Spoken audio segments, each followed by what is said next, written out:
my name is Caitlin Cooper. Hi, Caitlin. I'm Danielle Grady, and I'm going to be interviewing you today. All right. I do have a copy of my resume in case you do not have one. Very good. Thank you.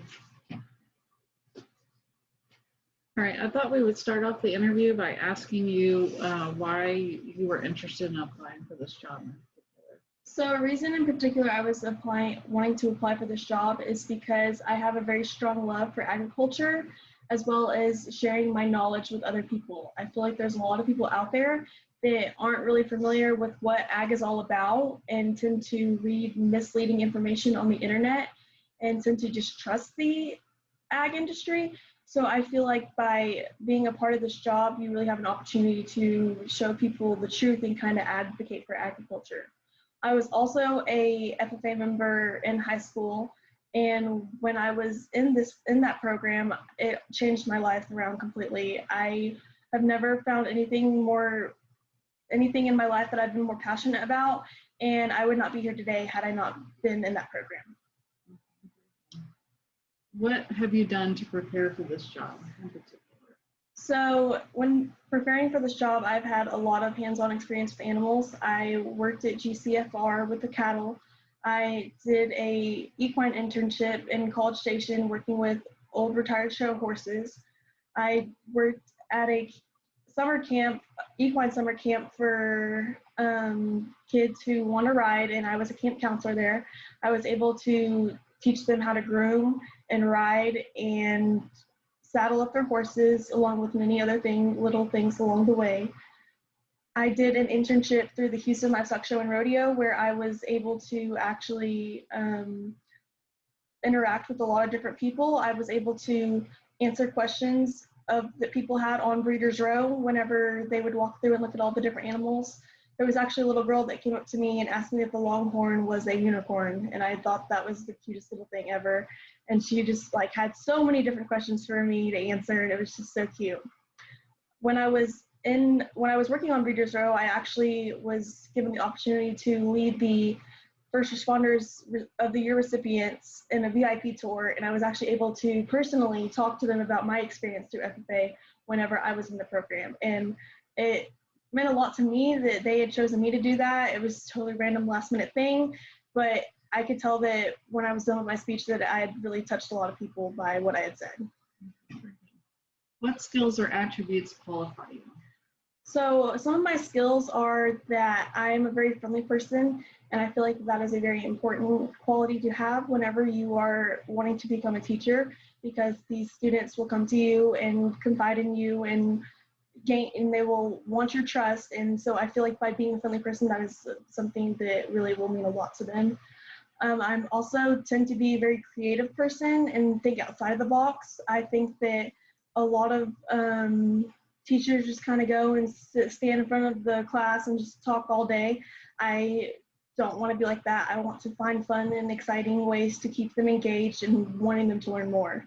I also am truly very passionate about agriculture, and I feel like that is also one of my biggest skills that I bring forth to the table. Okay. What would you consider some of your strengths? So some of my strengths, my biggest strength in particular is probably that I am always open to learning more. I feel like there's a lot of people out there that are very closed-minded and think that they know everything. And in my opinion, there's always something to be learned, whether it's about an animal or about the way you're teaching or whatever. I think that the world is your limit. There's no one out there that knows everything, and you can always learn a lot from other people. Okay. What would you consider some of your weaknesses then? So my biggest weakness as of now is probably that I have not had a lot of classroom teaching experience. However, in starting the fall of this upcoming semester, I plan on substitute teaching in a school around College Station, and hopefully I will be able to take that weakness and move it to the strengths list. Mm-hmm. What do you view as your most valuable skill or attribute? So my most valuable skill or attribute is probably the creativity, because I tend to not always understand things the same way that other people do. My mind kind of works a little bit differently, because I feel like it might be because I have dyslexia, so I just think of things in a different way. So I think that as a teacher, I think it is important to be able to teach in ways that everyone can understand. So that might require you having to explain things in different types of ways. And I feel like that's kind of where the creativity comes in, and being able to find a common ground to where everyone can understand what you're saying at any point. Okay. What do you want to get out of your professional life? So the biggest thing that I want to get out of my professional life is leaving an impact on the students that come through this program. Just like my life was changed and impacted through my ag teachers, I want to be able to do the same to the students that would come through this program in the future. I think that it is very important to like bond with these students and like kind of like just they're almost like family outside of family, because I know that like whenever I was in ag, I mean, there were so many people that would call our ag teacher like, "Hey mom, what's up?" Like she would be the ag mom, and she would just take us on trips, and it was just so fun. But it's like it's cool because like it's like your family outside of your family, so it's your school family. Okay. So in addition to Breeders' Row, can you tell me of any of the other experiences that you had at the Houston Livestock Show and Radio that you think might prepare you for this particular job? So along with Breeders' Row, I actually was also able to work in the birthing center. Those two were kind of connected, one and the other. But during that time, working in the birthing center, the man that was running it actually told me that like the most important thing to do when you're talking to people about the birthing is to always talk in a positive manner. You were in that regards, you were truly advocating for ag, and you want to make sure that you do not say the wrong thing, because when they had sheep, pigs, and cattle, and especially with the pigs are in those crates that kind of prevent them from laying on their piglets, but it's kind of sore on the eyes, and so people might not understand that that's the reason that they are in the cages. And so when you were talking to people and explaining to them or answering their questions, it is very important that you are always talking in a very positive aspect. And that really kind of stuck with me because most of the people I talked to are very familiar with agriculture. So that was kind of an eye-opener in that aspect, that if I want to be an ag teacher, I can't just talk to everyone like I am assuming that they know everything about ag. I mean, I have to talk to them like kind of like in the positive aspect that you would when you were talking in the birthing center. How do you feel that you can help our team or work group? So when dealing with teams or work groups, I think that it is very important to be aware of other people's strengths and weaknesses. I think obviously no one's perfect. And so there are some people that are going to thrive in some areas and be weaker in the others. I think by learning each other's strengths and weaknesses and kind of correlating who's better at what and who's weaker at what, by putting all that together, I think that you can have like a really strong and really functional team. Okay. How do you respond when faced with a challenge? So in a perfect world, there would be no challenges. However, that is not the case. So when I'm faced with a challenge, I am not one that shies away from a challenge. I tend to run head on in a challenge. I will never quit or back down from a challenge. I think that challenges are put in our lives for growth. And I think that that is a honestly very important part of kind of going through life. I think that those are set in place for you so that you can grow and further and expand in your careers. Okay. How do you handle difficult coworkers? So when dealing with difficult coworkers, I think that the most important thing to do first is to communicate with them. I mean, I think that by pulling them aside, talking to them independently, trying to resolve the problem, and if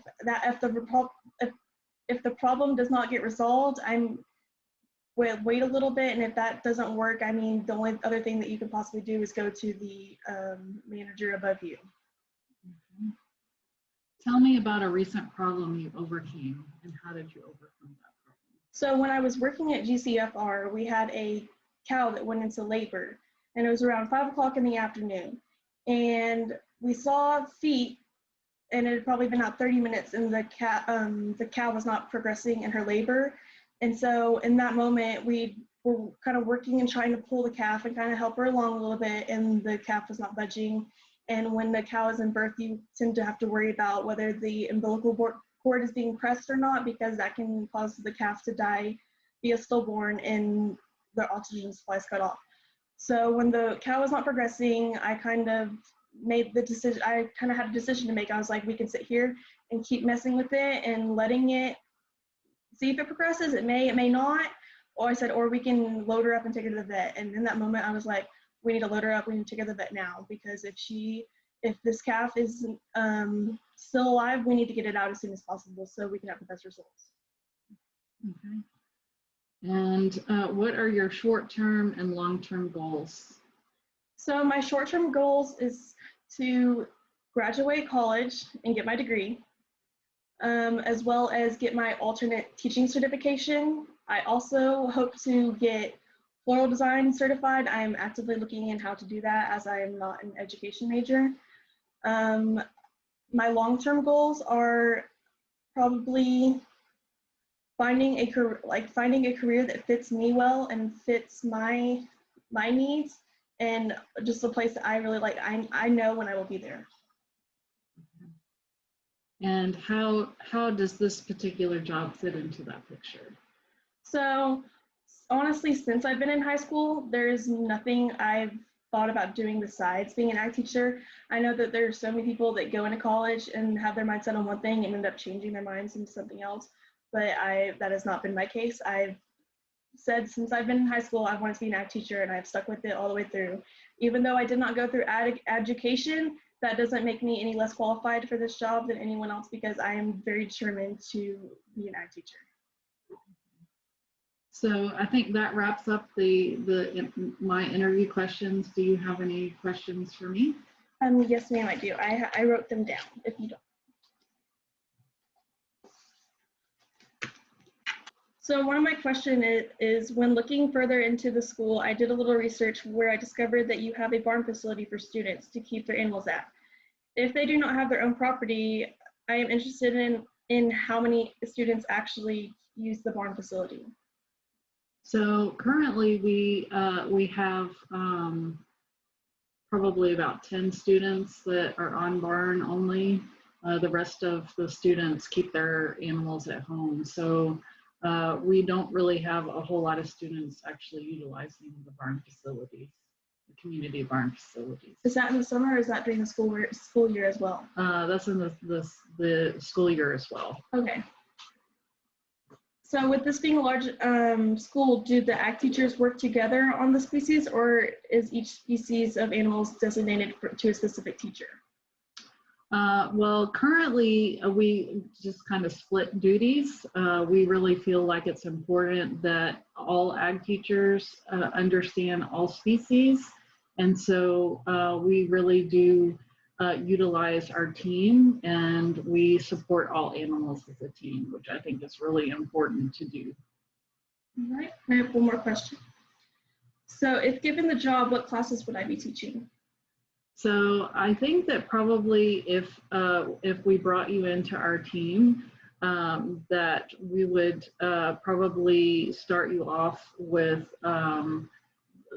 maybe a livestock class or an intro to agriculture class, since it seems like based on your experience that that would probably be the best fit for you. But depending on what skills you would want to develop, we would put you in some stretch positions later on, and try to develop other skills if that was what you wanted to do. Okay. So awesome. Okay. All right. Well, thank you very much for coming today, Caitlin. Thank you so much for giving me your time and for the interview. All right. Thank you. Thank you.